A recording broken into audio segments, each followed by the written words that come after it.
right, still so much more to come. We've got to dive into the rest of the day's big news outside the politics. Joining me now in the studio, Prue McSween, and from our Perth studio, Caroline Di Russo. Ladies, welcome. Thanks, Smithy. I want to start, if I can, with you, Caroline. Gina lives in your neck of the woods. You live in her neck of the woods, more likely. But what did you make of what she had to say and the things that have not been touched in this election campaign that she says are prominent issues?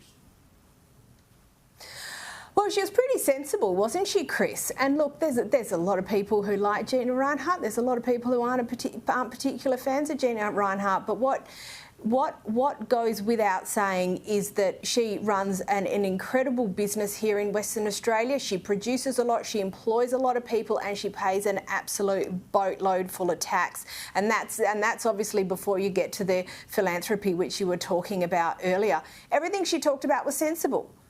Yeah, let's get rid of the intrusions and the obstructions and the difficulties and make it easier for everyone to do business. The point about the pensioners and the veterans is absolutely fabulous. It's a policy that I've supported and that I've spoken about previously.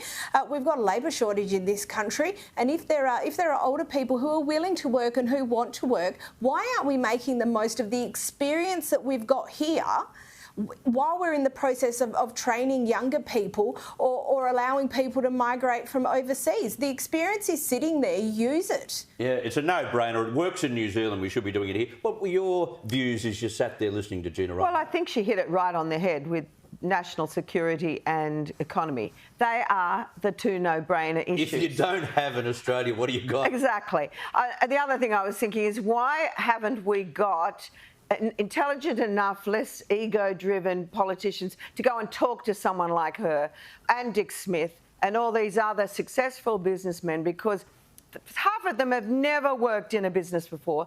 It's so true about cutting the red tape.